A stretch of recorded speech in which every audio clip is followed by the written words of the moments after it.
ఒక్కసారి కొమ్మూరి గోల్డ్ కి కాల్ చేయండి. తాకట్లో ఉన్న మీ బంగారాన్ని విడిపించి మార్కెట్ ప్రైస్ కి వాళ్ళు కొనుక్కుని మిగతా డబ్బులు మీకు ఇచ్చేస్తారు. రైట్, బ్రేకింగ్ న్యూస్ చూస్తున్నాం మన టీవీ స్క్రీన్ పై. మహారాష్ట్రలో సభ్య సమాజం తలదించుకునే ఒక ఘోరం జరిగింది.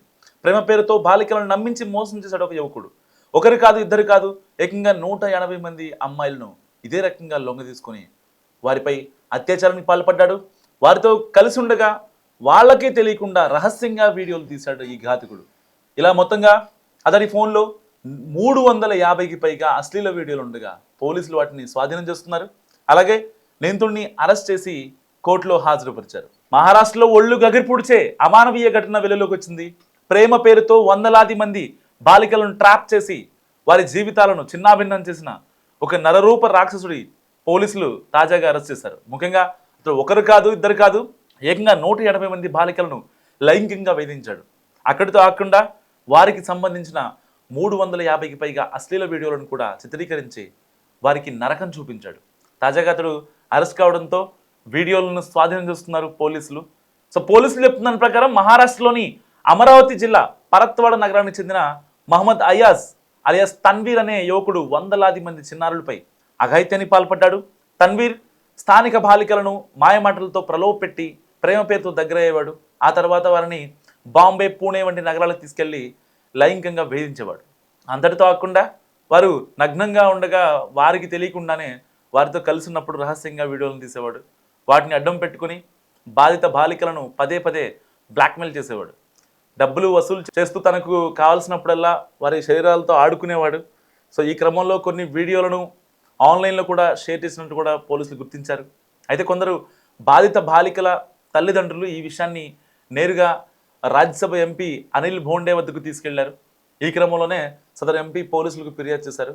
నిందితుడిపై కఠిన చర్యలు తీసుకోవాలని, ప్రత్యేక దర్యాప్తు బృందాన్ని ఏర్పాటు చేయాలని డిమాండ్ చేశారు. లేని పక్షంలో ఎస్పీ కార్యాలయం ముందు నిరసనకు దిగుతామని హెచ్చరించారు. దీంతో రంగంలో దిగిన పోలీసులు నిందితుడిని అరెస్ట్ చేసి కోర్టులో హాజరుపరిచారు. సో కోర్టు నిందితుడికి 7 రోజుల పోలీస్ కస్టడీ విధించింది.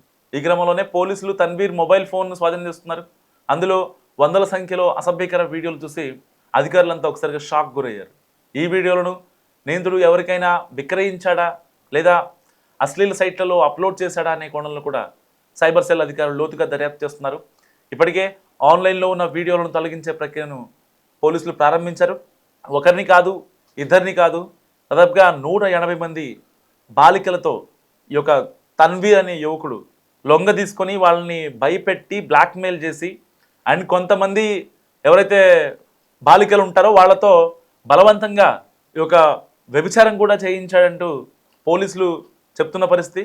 సో ఒక బాలిక వాళ్ళ అమ్మా నాన్నకి కంప్లైంట్ చేయడంతో ఇలా నన్ను మాయ మాటలు చెప్పి మభ్యపెట్టాడు, ఇలా నన్ను బాంబే తీసుకెళ్ళాడు, ఒక హోటల్ తీసుకెళ్ళి నా వీడియో తీశాడు అని చెప్పి ఆ అమ్మాయి వాళ్ళ తల్లిదండ్రులు చెప్పడంతో అసలు ఘటన వెలుగులోకి వచ్చింది.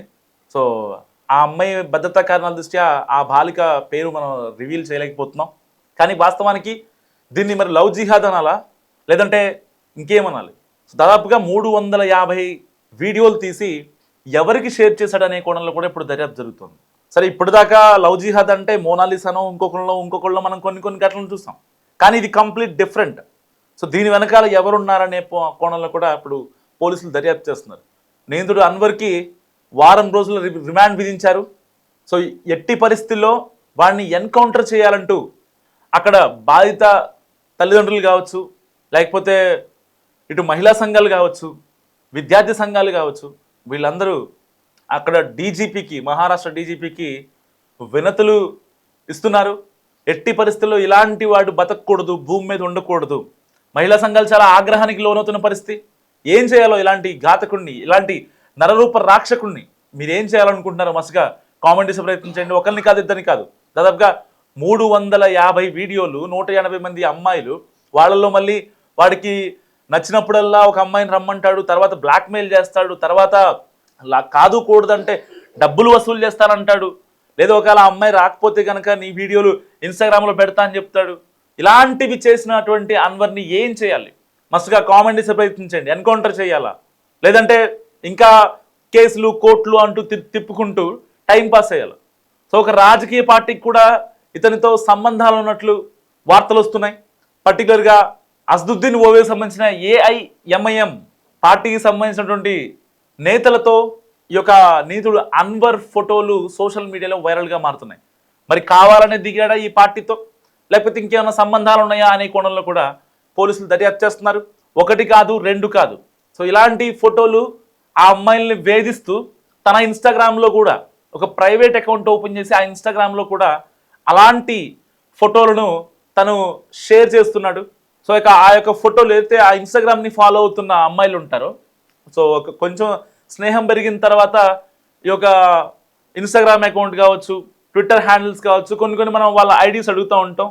వాళ్ళ యొక్క అకౌంట్స్ని తెలుసుకుందాం అనే ఒక కోరిక, తపన ఉంటుంది ప్రతి ఆడపిల్లకి. సో వాళ్ళు ఈ యొక్క ఇన్స్టాగ్రామ్ని ఫాలో అయిన తర్వాత ఎవరినైతే బ్లాక్మెయిల్ చేయాలనుకుంటున్నాడో వాళ్ళ వరకు సపరేట్గా ఒక స్టోరీ పెట్టేసి వాళ్ళు బ్లాక్మెయిల్ చేయటం, లేదంటే వాళ్ళు అప్పటికి కూడా రెస్పాండ్ అవ్వకపోతే ఏదైతే ఇన్స్టా స్టోరీ 24 hours తర్వాత వెళ్ళిపోద్ది కదా, అప్పటికి కూడా ఆ అమ్మాయి రెస్పాండ్ అవ్వకపోతే టార్గెట్ గర్ల్ ఎవరైతే ఉందో వీళ్ళందరూ మైనర్ బాలికలు, వీళ్ళు అందరూ కూడా హిందువులే ఎక్కువ ఉన్నారు. దాదాపుగా 140 మంది హిందువులే ఉన్నారు, హిందూ బాలికలే, మైనర్ బాలికలు. దట్టు దానితో అత్యాచారం చేయించాడు.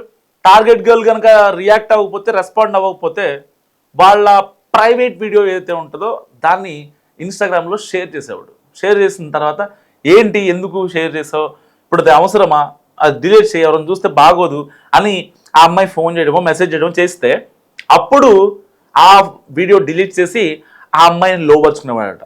సో ఎట్టి పరిస్థితుల్లో ఇక్కడ అమ్మాయిని లొంగ తీసుకోవడం, వాళ్ళకి మభ్యపెట్టి ప్రలోభాలకు గురి చేయడం మాత్రమే కాదు, సో ఎవరికి కూడా డబ్బులు ఇచ్చిన పాపాన పోలేదు, డబ్బులు ఆశ పెట్టలేదు. ఇక్కడ వాళ్ళ దగ్గర నుంచి డబ్బులు ఎక్స్పెక్ట్ చేశాడు అన్వర్. మరి ఇలాంటి వాళ్ళని ఏం చేయాలి? సో మీరేమనుకుంటారు? మస్తుగా కామెంట్ చేసే ప్రయత్నించండి.